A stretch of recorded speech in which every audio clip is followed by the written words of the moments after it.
뉴스. 그 후가 궁금하다. AS 뉴스.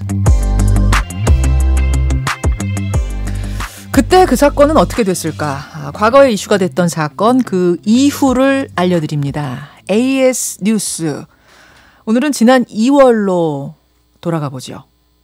신천지라는 2단 집단으로부터 코로나19 대유행이 시작됐던 거 여러분 기억하실 거예요. 근데 시작은 코로나였지만 그 후 신천지의 여러 가지 다른 문제들이 수면 위로 드러나면서 사회적인 큰 이슈로 떠올랐었죠.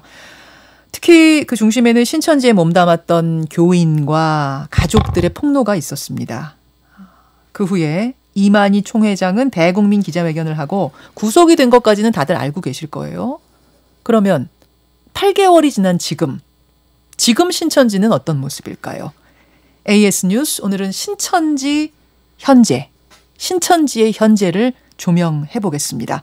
종말론 연구소 윤재덕 소장 오늘 스튜디오에 나오셨어요. 어서 오십시오. 네, 반갑습니다. 안녕하세요. 와, 지난 겨울에 우리가 여러 번 인터뷰를 했었는데 다시 겨울이 왔네요. 네, 종말론 사무소입니다. 종말론 사무소. 네. 지금 종말론 사무소라고 안 했나요? 연구소로 하셨죠? 연구도 하시죠? 물론입니다. 연구도 하시지만 이름은 종말론 사무소. 겨울이 다시 왔는데도 코로나 상황이 이렇다는 게 참 안타까운 일인데 신천지는 그럼 어떤가? 신천지도 코로나처럼 여전히 그렇게 활기를 띠고 있는가? 이게 오늘 우리가 연구해 볼 주제입니다. 우선 신천지가 어떤 조직인가 여러분들 또렷하게 기억을 하시겠습니다만 아마 이 영상을 보시면 그 당시 신천지의 특징들이 더 확연히 기억이 나실 거예요. 잠실 주경기장에서 열렸던 신천지 집회 영상 보고 오시죠.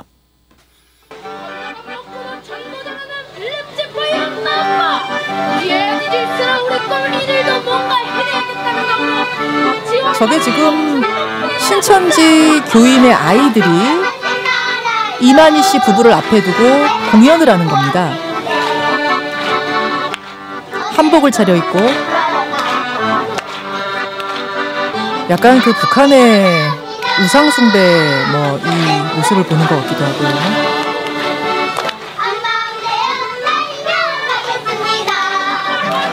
한마음 되어 달려가겠습니다.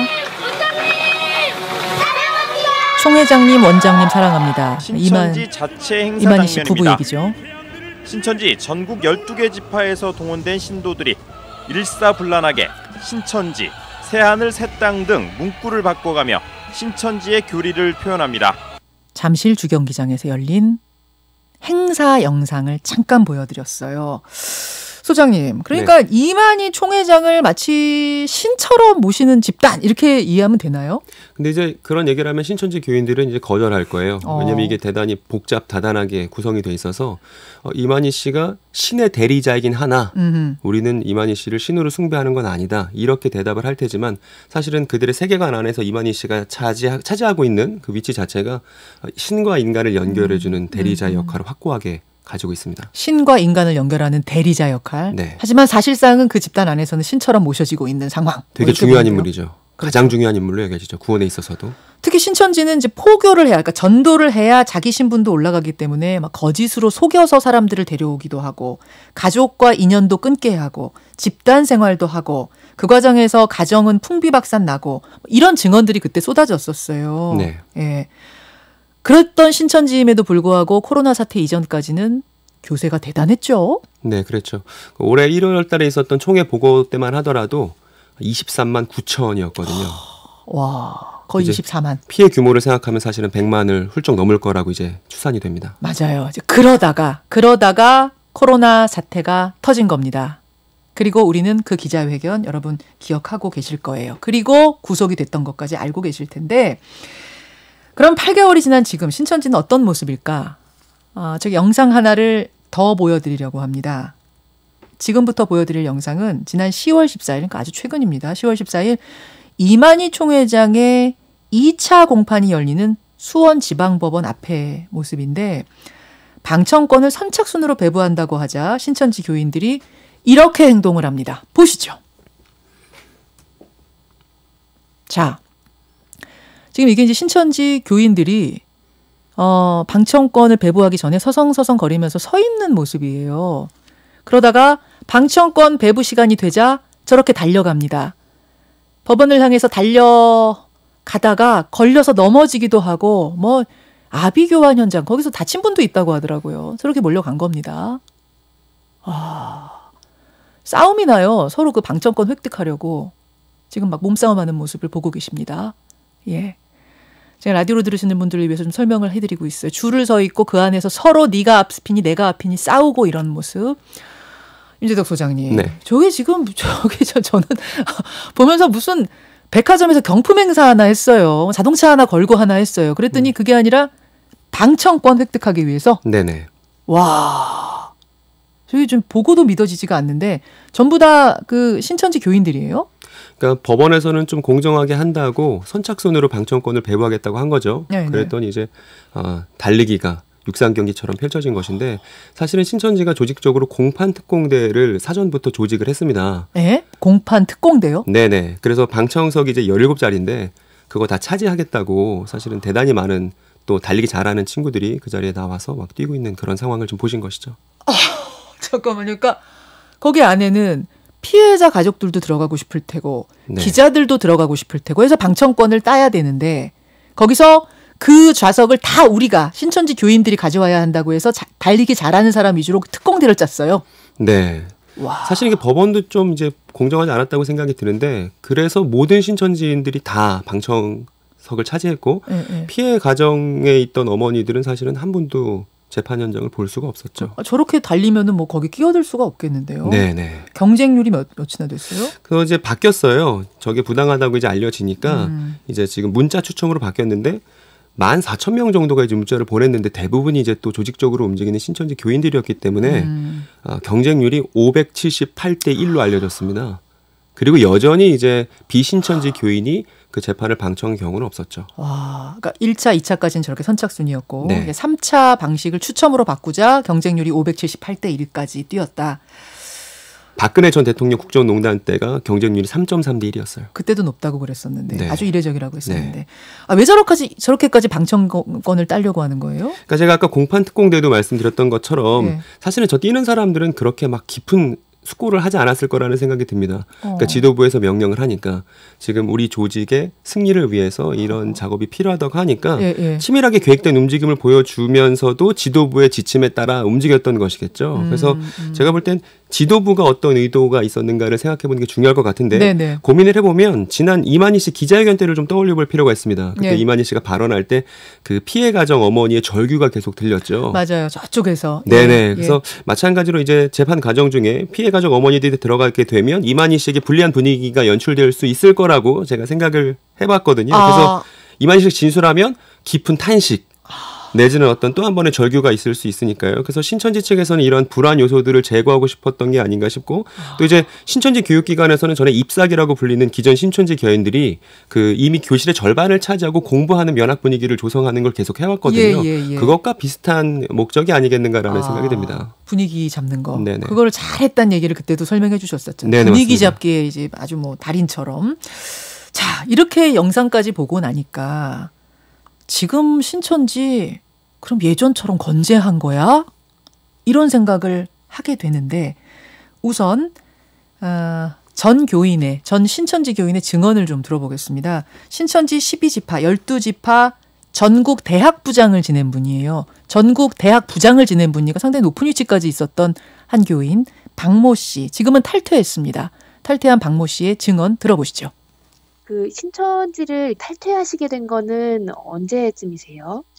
네, 올해 4월 말에 탈퇴를 하게 되었어요. 신천지에 있으면서 또 과천 본부에 있다 보니까 신천지에서 이루어지는 것들, 또 많은 것들을 볼 수 있었는데 이게 총회장한테 마음에 들기 위해서 또 교회들끼리의 뭐 1등을 하기 위해서의 그런 경쟁이 과열이 되다 보니까 이게 전도가 아니라 사기를 치는 하나의 과정이구나를 깨닫게 되고서 뭔가 이상하구나라는 걸 좀 깨닫게 되었었어요.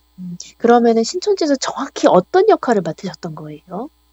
그 안에서 저는 대학생들을 맡았었는데 대학생들이 포교 활동을 할 수 있게 그런 보금방이라고 하는 보금방 교사 활동 이런 것들을 독려하고 전화번호를 따는 그런 활동을 나갈 수 있게 또 독려하고 내부적으로 교육을 하고 단속을 하는 그런 것들을 했었습니다.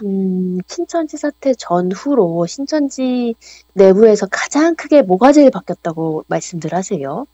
그 안에 있는 친구들 이야기를 들었을 때 현재 대면으로 모이거나 아니면 대면으로 뭐 예배를 드리거나 이러한 것들이 이전보다 많이 없다 보니까 실제로 내부적으로 모이는 힘이 약해진 거는 사실이라고 합니다. 제가 나오기 직전까지도 모임이나 예배들이 진행이 안 되다 보니까 회원들을 관리하기 어려웠던 게 사실이고 진짜로 공격적으로 포교 활동을 했었는데 공격적으로 포교 활동하던 것들이 없다 보니까 이전보다 모임이나 적극성 이런 것들이 줄어든 게 가장 큰 것 같습니다.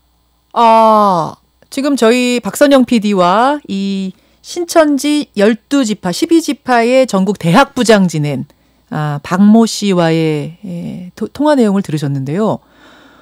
그러니까 대면으로 포교 활동을 하는 게 신천지의 특성이었는데 그걸 못하게 되니까 사람들 다 마스크 쓰고 다니고 뭐 누가 접근해 오면 지금 멀리 거리두기 하고 있는 상황이니까 대면 전도가 일단 어려워졌다. 네. 새가 줄어들었다 지금 이런 증언이 맞습니까? 원래 신천지는 코로나 이전에도 매년 10,000명씩 이탈자들이 있었습니다. 이 사람들을 사고 처리자라고 부르는데요. 근데 문제는 20,000명씩 들어가서 이제 문제가 됐었던 거죠. 예. 그래서 성장세를 유지할 수 있었던 건데 자금의 신천지는 이제 발등에 불이 떨어진 것처럼 다시 포섭의 열을 올리고 있지만 실제로 유입되는 인구는 대단히 미미한 수준입니다. 그래요. 그래서 코로나 이제 터지기 전 이제 올해 초 신천지 그 총회 보고가 24만이라고 했는데 네네. 2월부터는 유입 인구 없이 빠져나가기만 하는 지금 형국인 것이죠. 그래서 근데 그럼에도 이제 현재 인원 추이가 얼마나 되는지 정확한 통계를 내는 건 어렵습니다. 왜냐하면 공개도 안 할 뿐더러 저희가 취합하는 정보들도 제한적이기 때문이죠. 예. 심지어 이제 탈퇴 의사를 밝혀도 현재 제자구에서 지우지 않는 경우도 대단히 많이 지금 제보가 되고 있기 때문에 탈퇴 의사 밝혔는데 명부에서 빼주질 않는다? 조직의 규모를 거품처럼 유지하고 있는 모습을 보여주고자 하는 것 같습니다. 그래서 신천지는 지금부터 연락 두절자라는 항목으로 사람들을 조사하거든요. 그러니까 내가 신천지에 대해서 별로 소망이 없더라도 연락이 되고 있으면 그 사람은 연락 두절자가 아니게 되는 것이죠. 그렇군요. 그래서 현재 내부에 이제 14만 4천 명의 제사장이 이제 선출되었다라는 식으로 지금 교인들 이탈을 막으려고 하고 있는데 네네. 그런 것으로 보아 아마 15만 명 전후가 아닐까 그렇게 15만 명 전후. 네, 그렇게 추산하고 있습니다. 그러면 24만에서 15만 명 전후로 새가 줄어들었다. 네, 근데 사실은 새가 얼마나 줄어들었나 보다는 이 조직의 분위기가 사실은 더 중요한 이야기라고 생각이 듭니다. 사실은 줄어들더라도 더 단단하게 결집할 수도 있거든요. 그렇죠. 콘크리트 지지층 해가지고. 네네네. 실제로 어때요? 그러니까 제가 최근에 업로드한 영상에서 현재 신천지를 바람 빠진 풍선에 비유했거든요. 네. 그러니까 신천지라는 조직을 그동안 팽팽하게 유지시켰던 게 지도부가 교인들에게 포섭 활동을 독려하고 이제 교육에 대한 압박이 제대로 먹혀들었기 때문에 사람들이 그걸 자신의 삶의 이유라고 이제 수용했기 때문에 팽팽하게 텐션을 유지할 수 있었던 거거든요. 네. 근데 지금은 그렇지 않아요. 그래서 위에서 어떻게든 다시 팽팽하게 만들려고 예배 참여와 온라인 교육을 통해서 이 사람들을 포섭하라는 압박을 하더라도 교인들의 충성심이 전과 같지 않고 온라인 참여하는 사람들은 그저 영상만 틀어두는 경우가 너무 많고 심지어 놀러 다니는 친구들도 많고 지금 총회장님 지금 이제 감옥에 계시는데도 또 여자 청년들은 염색하고요. 원래 염색하면 안 되거든요. 염색 못하게 돼 있잖아요. 그리고 이제 비신천지 교인과 연애해도 안 돼요. 신천지에선 이러지 말라고 하거든요. 신천지는 신천지끼리만 사귀어야 되거든요. 근데 이제 원래 엄하기만 한 부모님 아래서는 거짓말만 잘하는 자녀들이 길러지기 마련이거든요. 네. 또 이제 취업 전선으로 또 그 나이 때 평범한 일상으로 돌아오고 가출했던 친구들도 많이 집으로 들어왔습니다. 그래서 신천지 지도부에서 이제 공여지책으로 온라인으로 1만 명 수료식을 하겠다고 얼마 전에 선언을 했거든요. 근데 제 생각엔 다시 풍선에 바람을 넣기란 쉽지 않아 보이고 지금은 중간 관리 역할을 하는 구역장들만 되기 힘든 중이에요. 위에서는 쪼고 아래서는 안 움직이니까. 그렇군요. 자, 교인 수 확 줄었고 그럼 더 단단해졌느냐? 그것도 아니다. 결집도도 떨어졌다. 그런 말씀. 자, 그럼 여기서 궁금해지는 게 하나 더 있습니다. 그 당시 이만희 씨의 기자회견이 있었고 그 뒤에서 이만희 씨한테 뭐 귓속말도 하고 하는 김평화 씨가 있었어요. 굉장히 화제가 됐었어요. 실질적인 이인자냐 아니냐 논란부터 시작해서 잠깐 그 영상 보고 오죠. 신천지 대표로서 국민 여러분들 여러분께 진심으로 사죄 말씀드립니다. 정말 본인은 영생 불사한다고 생각하십니까? 정말 말세의 진조이시라고 생각하시는지 어떻게 생각드리겠습니다. 오늘 질문하실 때요. 이번 코로나19에 대한 질문만 해주십시오. 그 외의 질문은 받지 않겠습니다. 안 하셔도 종교적인 됩니다. 건 지금 시간에 하지 않기 때문에 안 하겠습니다. 질문 아닙니다. 안 하셔도 됩니다라는 김평화 씨. 조용합시다. 조용. 우리는 다 성인입니다. 이러면 조용하고 질서가 없으면 난장판돼서 안 됩니다. 자, 예, 저희가 녹화 부위 영상을 자료 화면을 가져오는 바람에 뭐 밑에 음악이 좀 깔려 있었습니다만 그래도 들으실 수는 있었을 거예요. 김평화 씨가 저거 질문 아닙니다. 답 안 하셔도 돼요. 이렇게 귓속말을 하는 게 워낙 인상적이어서 일단 김평화 씨는 2인자가 맞긴 맞았어요? 지금 제가 참여하고 있는 코너 이름이 AS 뉴스잖아요. 그러니까 적절한 이름에 이제 요즘 시국에 꼭 필요한 적절한 시도라고 생각이 듭니다. 네. 그러니까 제가 예전에 이제 뉴스쇼에 나와서 김평화 씨에 대한 이야기를 한 적이 있습니다. 근데 제 의도와 무관하게 김평화 씨가 신천지에서 제 2인자처럼 이제 기사가 또 뜨고 그래서 여러 가지 기사들이 당혹스러웠던 생각이 나는데요. 2인자라는 건 사실 터무니없고요. 만약 권력이 있다 하더라도 그 권력은 이만희 씨 곁에 있기 때문에 이만희 씨의 권력에서 방사되는 권력인 것이지 김평화 씨 개인이나 내지는 직책으로 봐서는 뭔가 2인자다 권력이 이렇게 대단히 있다라고 말하기는 사실은 어렵습니다. 그런 직책이 아니라 행정서무니까요. 행정일만 보는 사람이니까. 행정서무임에도 불구하고 실질적인 2인자다라는 얘기를 윤 소장은 안 하셨고 다른 분들은 꽤 하셨었어요 그때. 네네네. 근데 아니에요? 네. 그렇게 볼 수가 없고요. 아마 신천지 교인들이 이 얘기를 들으면 이제 웃을 수도 있습니다. 우리 정말 모르는구나 잘. 그래서 김평화 씨에 대한 관심이 사실은 좀 신천지 문제 본질에서 많이 벗어나 있고 미디어는 되게 좋아할 수 있겠습니다만 이 여기에 대한 얘기가 많이 되는 건 그렇게 별로 유익하지 않다고 생각이 듭니다. 그러면은 지금 이제 사실상의 교주 그러니까 신의 대리인이라고 자신을 부르는 이만희 씨가 감옥에 간 상황에서 그 지도자는 누구예요? 그러니까 지금 이제 대행들이 있죠. 근데 아직 이만희 씨의 영향력이 신천지 안에서는 대단히 이제 건재합니다. 지금 20여 명의 호화 변호인단이 이만희 씨 한 사람에게만 붙어 있을 만큼 신천지는 이만희 씨 하나 살리기 위해서 총력을 붓고 있고 변호사가 20명이 붙어 있어요? 네네네. 총력전을 펴고 있고. 네, 그리고 이건 이만희 씨의 권력이 아직 막강하다는 것을 이제 보여주는 것이거든요. 그러니까 신천지 안에서 이만희 씨 영향력은 그 사람이 감옥에 있냐 아니면 조직 내부에 있냐 이거와 무관하게 교묘하게 짜여진 신천지 세계관의 결과물이에요. 그래서 인간 이만희 씨에 대해서는 사실 신천지 교인도 잘 모르는데 다만 신천지 세계관 안에서 이만희 씨는 신과 인간을 연결하는 자리에 있다고 말씀드렸잖아요. 그래서 영향력은 투옥된 이후에도 여전히 막강하고 지금도 그래서 이만희 씨의 옥중 편지 시리즈들이 지금 나오는 거예요. 교인들의 규합을 위해서. 그러면은 지금 옥중에서 설교처럼 편지를 내고 있어요. 옥중 설교 하는 거예요? 네, 그게 이제 가장 교인들에게 영향력을 미친다고 생각하는 것이죠. 그러니까 이 말은 이제 돌려서 말하면 2인자가 나오기가 어렵다는 것이죠. 신천지라는 조직은. 한번 김남희 씨를 2인자로 세웠다가 이게 엎어진 이후 다시 이제 누군가를 세우기가 신천지 세계관 안에서 어려워진 거예요. 무슨 말인지 이해했어요. 그러니까 우리가 지난주 AS 뉴스에서 양진호 씨가 옥중 경영한다는 소식을 전해드렸었는데 오늘은 옥중 설교를 하고 있는 거네요. 네네. 이만희 씨는. 네, 그렇습니다. 와, 알겠습니다. 다만 교세가 전 같지 않다는 것. 조직의 결집도도 떨어졌다는 것, 요건 우리가 확인할 수 있었습니다. 예, 끝으로 한 말씀. 제가 좀 사회에 대해서 좀 얘기를 하고 싶은데요. 신천지 교인들은 지도부의 말만 잘 들으면 해피엔딩을 맞을 거라고 생각을 하거든요. 근데 이게 사실은 현실에서 경쟁, 취업, 자기가 바라는 삶을 살기 어렵기 때문에 박탈감이 그 이면에 작용하고 있거든요. 그래서 제가 지금 꼭 말씀드리고 싶은 건 우리 사회가 또 교회가 신천지 사람들에게 좀 더 나은 소망을 제시할 수 있는가의 문제를 물어야지 그 사람들이 잘못됐다는 얘기만 하면 그 사람들은 소망 일체를 포기하는 선택밖에 안 남을 거라서 지금 좀 더 나은 소망이 무엇인지를 그들에게 제시하는 방향으로 이 문제 해결이 나아갔으면 좋겠습니다. 예, 종말론 사무소 윤재덕 소장과 함께 오늘 AS 뉴스 신천지 상황 짚어봤습니다. 고맙습니다. 네, 감사합니다.